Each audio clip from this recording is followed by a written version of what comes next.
Boa noite a todos, boa noite, você de perto, você de longe, bom dia e boa tarde. Eu estou entrando à noite. Para quem não me conhece, eu sou a irmã Ceissa Retróis, eu falo de Manaus, Amazonas, Brasil, né? Estou aqui tentando ajeitar a câmera do celular. E estamos aqui nesse canal para junto meditarmos na palavra de Deus, amém? Já estava com saudade dos meus irmãos e das minhas irmãs. Vamos continuar meditando sobre o dízimo, né? Vamos continuar, louvado seja Deus, como esses dias tem sido só correria, muito compromisso na obra de Deus, né? Depois do trabalho, e eu não tenho tido tempo de gravar, amém? Mas hoje estamos aqui, embora já seja bastante tarde, já é quase meia-noite aqui em Manaus, quase 0 hora, mas estamos aqui para fazer a vontade do Senhor, né? E eu quero que você se inscreva no canal, compartilhe. Eu quero agradecer as pessoas que têm se inscrito ultimamente, que já são inscritas há muito tempo também, você que apoia a obra de Deus aqui neste canal. O Senhor te abençoe, te guarde, te proteja, livre a sua família, você de todo mal. O Senhor abençoa todos aqueles que ajudam, né, a fazer a obra de Deus. A Bíblia diz assim: agrada-te do Senhor, Ele fará o desejo do teu coração. Então compartilha esse vídeo no seu Facebook, você compartilha com um amigo no WhatsApp, aonde der para você compartilhar. Porque o nosso objetivo aqui é fazer a obra de Deus. Este canal é para a honra e glória do Senhor Jesus. Amém? É tudo para a honra e glória do Senhor Jesus.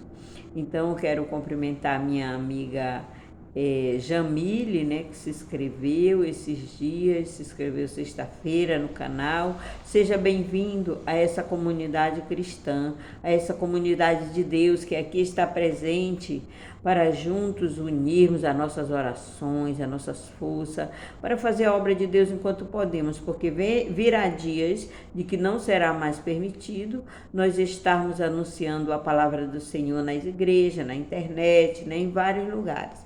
Então, o tempo da graça vai se fechar. Amém? E vamos continuar, né? Eu até me emocionei um pouco quando, no último vídeo que eu gravei, né, estava falando da uma viagem missionária que eu fiz em 93. Faz alguns dias, né? 93. Faz alguns dias. Fizeram 30 anos, né? Fizeram 30 anos, já ano que vem, 93, esse ano fez 31 anos, amém? 31 anos, mas tudo para a honra e glória do Senhor Jesus. Então vamos continuar, né? Agora, hoje nós vamos ler o livro, vamos ler em Gênesis capítulo 28, versículo 20, 21 e 22. Continuamos aprendendo sobre o dízimo, amém? Continuamos aprendendo, eu e você. Diz assim a palavra do Senhor, Gênesis capítulo 28, versículo 20. E Jacó fez um voto dizendo: se Deus for comigo e me guardar nesta viagem que faço, e me der pão para comer e vestes para vestir, e eu em paz tornar a casa de meu pai, o Senhor me será por Deus, e esta pedra que tenho posto por coluna será a casa de Deus.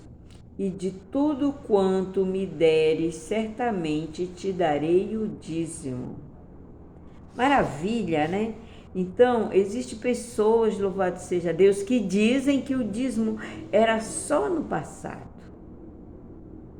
Era só antes de Jesus vir. Mas onde é que está escrito que Jesus aniquilou o dízimo e as ofertas? Quando ele disse assim, né? Que Pedro pescou, estava cobrando os impostos e Pedro pescou uma moeda. Falar assim, um português mais claro. E aí ele disse: de quem é a efígie? De César. Então dai a César o que é de César e dai a Deus o que é de Deus. pagai os impostos, né? E seja dizimista. Amém? Então, o dízimo, você vai encontrar ele dentro da Bíblia, no Antigo Testamento e no Novo Testamento. E é uma ordenança divina. É até que o Senhor nos tire dessa terra. Você já imaginou se não existisse dízimo, se não existisse ofertas? Como que ia suscitar a obra de Deus? Agora, só dá quem tem.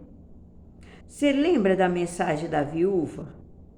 Que ela deu as únicas moedinhas que ela tinha? Era hora de ofertar, não era? E ela foi, pegou as únicas ofertas. E o Senhor disse, esta mulher, as únicas moedas que ela tinha, esta mulher foi quem deu mais, porque ela deu tudo que ela tinha. Ela não deu o que estava sobrando.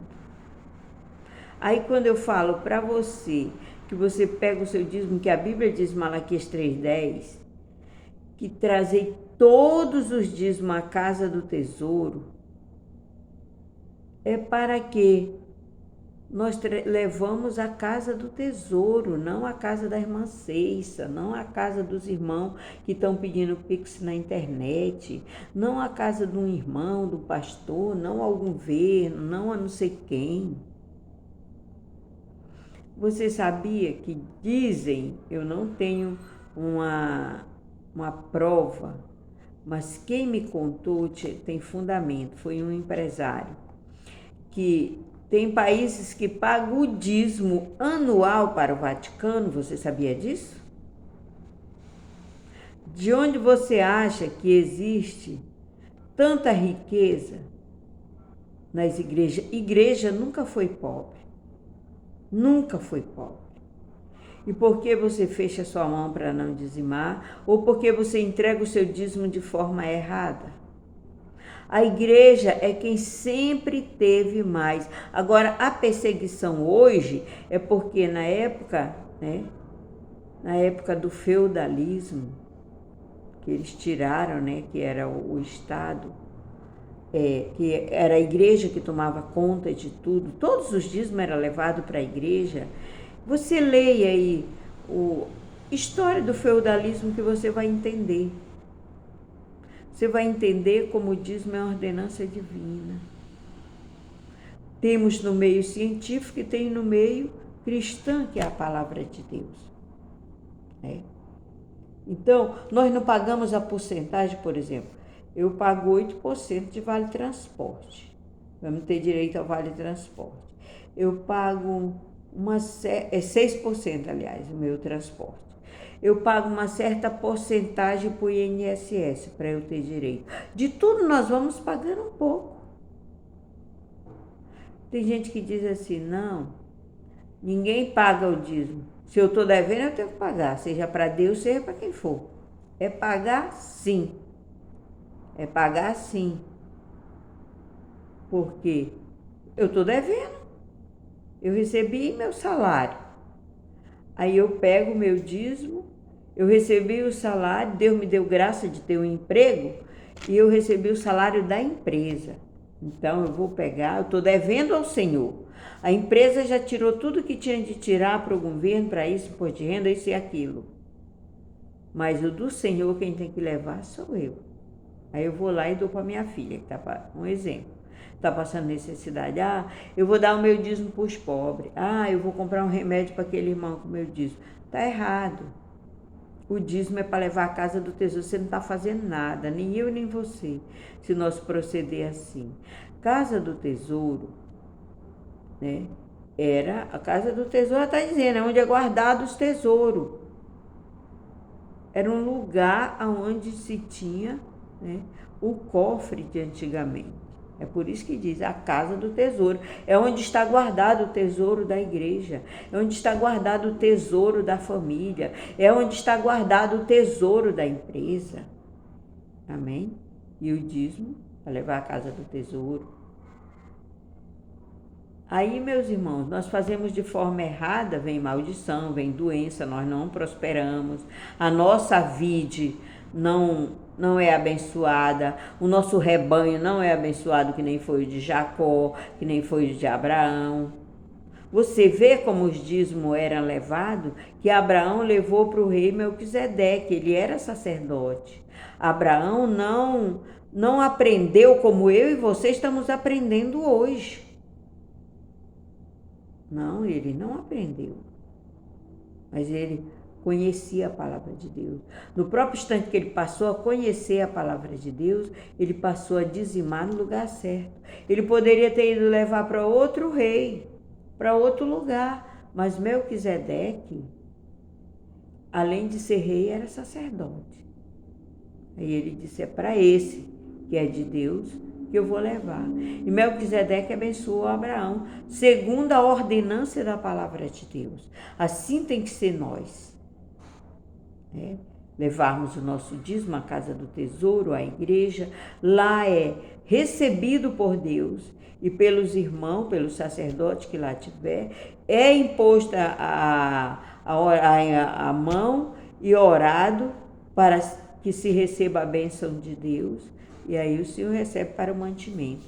Depois que é contabilizado esse dízimo, essa oferta, dentro do ministério que eu ou você congrega, aí sai para os pastores, pagar o salário dos servos de Deus que abandonam tudo.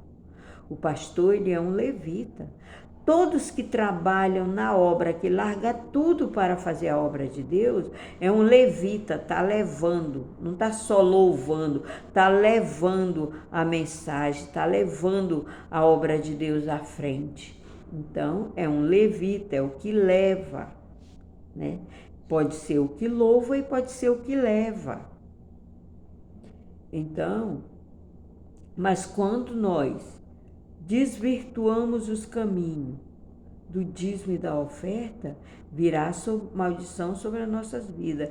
Eu posso ajudar com o dízimo? Eu ajudo com o dízimo. Eu posso ajudar com o dízimo mais uma oferta? Eu ajudo com o dízimo mais uma oferta. Eu posso dar 1 quilo de arroz, 1 quilo de feijão, R$50, R$10 para alguém? Sim, é do meu e não do Senhor. Porque se eu estiver tirando do Senhor, eu não estou fazendo nada de caridade. Eu não estou ajudando nada. É muito fácil eu tirar o do Senhor e dar para alguém. É muito fácil. Eu quero ver você tirar do seu, eu tirar do meu, para nós ajudar alguém. É aí que o Senhor se agrada. É aí que o Senhor quer. Agora, como é que nós vamos dar o que não é nosso? Não é verdade? Dar para alguém o que não é nosso. Certo? Então, como eu estava contando, o vídeo vai estourar.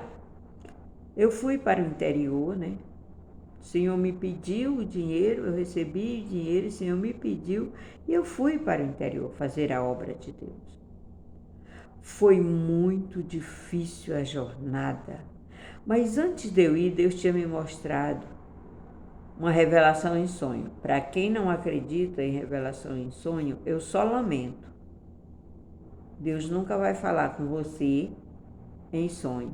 Você não crê, ele não vai perder tempo. Eu tive um sonho que eu estava morando numa casa, uma casa caneluda de madeira, bem alta, e debaixo daquela casa eu alimentava muita gente. Eu estava fazendo uma sopa num panelão bem grande e eu mandava que aquelas pessoas se sentassem. E elas se sentavam e eu via muito trigo. Debaixo daquela casa era um campo muito grande. E eu via muito trigo. E eu estava preparando aquela sopa e as pessoas esperando eu aprontar a sopa para alimentar as pessoas. Aí eu disse, meu Deus, que lugar é esse? Quando Deus mandou eu ir para o interior, a casa da minha mãe era essa casa que eu vi em sonhos. Ela era uma casa bem alta, de madeira caneluda, com esses esteios. Para quem mora no Amazonas sabe o que é esteio. Que eu tinha que subir uma escada para poder chegar na casa. Claro que eu não fui fazer culto debaixo da casa, mas muitas almas ali foram alimentadas com a palavra de Deus e hoje a obra do Senhor está abençoada naquele lugar. Mas quando eu cheguei lá, eu já vivia me preparando, né? Deus não manda você para a obra se antes ele preparar você espiritualmente. Aí, meus irmãos, quando eu chego lá, tinha um jovem oprimido nessa cidade, um menino de 13 anos, 12 anos, oprimido com espíritos malignos, jovem gadareno, tipo jovem gadareno. Porque quando aquele espírito se manifestava, aquela entidade se manifestava naquele jovem, ele botava todo mundo para correr. E um dia antes de eu chegar naquela cidade, nem minha mãe sabia, ninguém sabia, que eu fazer surpresa comigo mesmo. E eu sou uma pessoa que guarda segredo. Até aqui, o Senhor tem me ajudado para eu guardar segredo. Assim como eu guardo segredo para mim, né, de não comunicar o que eu faço, o que eu vou fazer, o que eu estou indo, assim mesmo eu guardo segredo em tudo que eu vejo que é necessário. Aí aquele jovem, a entidade falou na boca daquele jovem que ia chegar uma mulher lá que ele odiava. Você vê, o inimigo estava furioso e ele se manifestou porque Deus permitiu para que muitas almas viessem crer na palavra de Deus e se chegar ao Evangelho. Então, quando eu cheguei lá, eu cheguei num dia, no outro dia já foram me avisar que tinha esse jovem, tinha chegado alguém da igreja Deus é Amor, e que era uma igreja muito abençoada, e mandaram me chamar. E eu, na consagração, né? Fui. Só que quando eu cheguei lá, eu entrei pela porta da sala e o jovem varou pela janela da cozinha. Ele pulou a janela da cozinha embaixo e correu. O inimigo gritando na boca dele, dizendo que me odiava. Ali foi uma semana de jejum e oração, travada, mas o jovem foi liberto para a glória de Deus. Uma semana. Aquele jovem botava todo mundo para correr quando o inimigo se manifestava. Você pensa que só na Bíblia que acontece? Nessa mesma viagem aconteceu outra situação com uma jovem também, uma menina de 12 anos.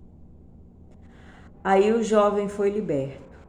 Aí não existia ministério, não existia igreja do Ministério Deus e Amor naquela cidade. Existia 3 dias de culto na Assembleia de Deus, segunda, quarta e domingo. Aí eu comecei a me reunir com as irmãs, porque eu estava levando alimento, mas eu também precisava de alimento espiritual. E comecei a orar na oração das 6 com as irmãs que iam. Eu pregava a palavra de Deus no escuro. Friagem, muita friagem ao tempo, né? Para lá fica friozinho. Se ficar frio no sul, para lá fica frio. Não é como Manaus escaldante, não. Então, você não sabe o que é poronga. Quem não é do Amazonas, quem não é do interior, não sabe o que é poronga, não sabe o que é lamparina. Poronga é um tipo de lamparina. Pesquise na internet, poronga de seringueiro. Era um tipo de lamparina que tem uma proteção para que o vento não apague ela, né? A lamparina é para usar dentro de casa e a poronga é para usar fora. Nome estranho, para quem nunca ouviu falar, poronga. Então, eu comecei a fazer o culto com as crianças naquele lugar e a guerra travada. Quando eu cheguei lá, eu levei minha máquina de costura e logo Deus abriu as portas, eu comecei a costurar. Como eu sei fazer sutiã, calcinha, cueca, eu comecei a trabalhar com isso aí. Aí eu conheci o irmão da Assembleia de Deus que tinha uma loja. Ele me encomendou logo 45 peças. Deus, olha, já abrindo as portas. Eu nem fui atrás, eu só fui fazer o IT. Por isso que eu digo, o Deus que envia é o Deus que cuida. É o Deus que cuida. Porque nunca me faltou nada. Nunca me faltou nada. Para a glória de Deus. A prova eu já tinha passado, o deserto eu já tinha passado na cidade. E como eu fui enviada por Deus, depois que eu atravessei o deserto, Deus disse, agora vai que eu vou te abençoar. E eu fui. E a família ficou aqui. E aí eu comecei, meus irmãos. Aí me disseram assim, irmã, tem uma jovem na estrada. Ela tá tipo jovem gadareno, presa dentro de um quarto. Ela não sai de lá para nada. Ela come, ela defeca, ela faz tudo ali. E